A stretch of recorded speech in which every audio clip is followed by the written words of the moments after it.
Alors aujourd'hui, nous étudions 2 chapitres simultanément, le chapitre 14 et 15 sur la thermodynamique des gaz et le premier principe de la thermodynamique. Sur cette première page, nous voyons quelques définitions d'abord du gaz qui est dit parfait s'il vérifie les 4 lois suivantes de Boyle-Mariotte, Charles, Gay-Lussac et Avogadro-Ampère. Tout ceci se résume sur une seule relation, notée ici en rouge, PV égale nRT avec les différentes unités associées.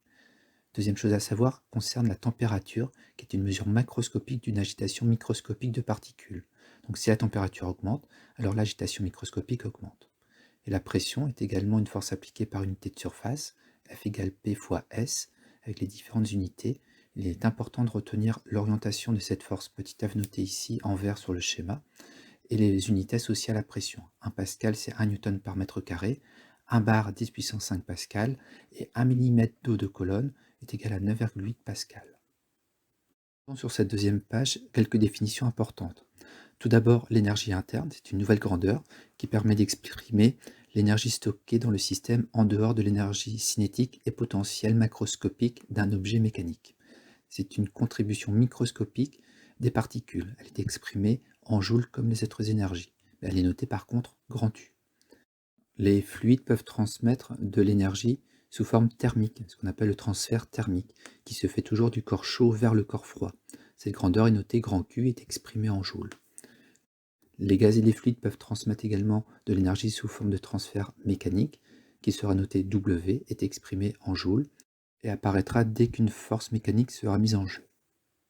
Alors une autre grandeur importante est le flux thermique. Il permet de mesurer la vitesse à laquelle se fait le transfert thermique. Il sera noté phi et donc exprimé en watts. Il est le rapport entre le transfert thermique grand Q en joules et le temps d'écoulement exprimé en secondes. Donc plus la chaleur est transmise rapidement et plus le flux thermique est grand. La résistance thermique est également une grandeur largement utilisée. Il s'agit de la capacité d'un matériau à s'opposer au transfert thermique. Il est noté donc grand R comme résistance. Il est le rapport entre la différence de température T2 moins T1 et phi le flux. Il sera important de retrouver son unité en Kelvin par watt. Il est très utilisé dans les matériaux isolants afin de les caractériser par un chiffre. On sait par exemple que la laine de verre, pour les maisons, a une résistance thermique plus élevée que la brique. Nous avons réussi également à définir 3 modes de transfert thermique. Tout d'abord la conduction, qui est un transfert thermique sans déplacement de matière. Il s'agit par exemple du verre, à travers laquelle la chaleur peut passer, par contre le verre ne bougera pas. La convection ensuite, où il y a là des déplacements de matière. L'exemple classique est l'eau que l'on chauffe dans une casserole. Nous voyons apparaître des mouvements donc, de convection vers le haut, et donc le transfert thermique se fera vers le haut.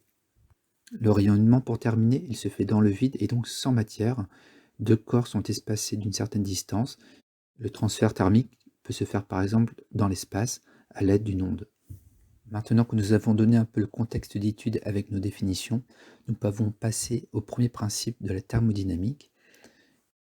Un système soumis à des transferts sous forme thermique grand Q et mécanique W a une variation d'énergie notée ΔE qui sera la somme de ces deux transferts, grand Q plus W. N'oublions pas que l'énergie globale est la somme de l'énergie cinétique macroscopique, énergie potentielle de pesanteur macroscopique, et de l'énergie interne grand U. Donc prenons l'exemple de l'eau liquide qui chauffe dans une casserole, un bécher.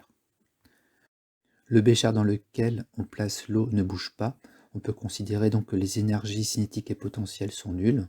Il n'y a pas de travail mécanique, on n'applique pas de force mécanique sur ce liquide, donc W vaut 0, et donc le premier principe de la thermodynamique devient delta U égale grand Q. Vu sous cette forme, le premier principe ne pourrait pas être utilisé. Et dans cet exemple, nous avons réussi à trouver l'expression du transfert thermique grand Q qui est égale à la masse d'eau utilisée fois petit c de l'eau, la capacité thermique de l'eau qui est une grandeur intrinsèque à l'eau, fois la différence de température entre l'état final et l'état initial. Nous pouvons donc chiffrer cette variation d'énergie interne qui sera exprimée forcément en joules. Une autre loi permet d'aller un petit peu plus loin justement pour prévoir l'évolution de la température au cours du temps. Il s'agit de la loi de refroidissement de Newton. Cette fois, nous nous intéressons au transfert thermique à travers la paroi de verre du bécher. La perte de chaleur est proportionnelle à la différence de température. Donc la dérivée de la température par rapport au temps est égale à petit h fois la différence de température entre le bécher et l'air. Il s'agit d'une équation différentielle du premier ordre que nous pouvons intégrer. Nous trouvons donc sa solution écrite ici en gris. Cette loi permet donc de prévoir l'évolution de la température d'un corps que nous pouvons tracer et modéliser en fonction du temps. Nous pouvons voir ainsi à quelle vitesse la température chute et retrouver à partir de là la résistance thermique du verre contenant l'eau. Cette résistance thermique apparaît en fait dans l'expression de petit h. C'est de cette façon que l'on détermine les caractéristiques isolantes d'un matériau. Un aspect plus planétaire du premier principe de la thermodynamique concerne la loi de Stéphan. Connaissant le rayonnement émis par la Terre, cette loi permet de connaître la température de la Terre. Ce rayonnement émis est forcément lié au transfert thermique grand Q, mais ici il sera exprimé par une puissance émise par unité de surface notée grand M.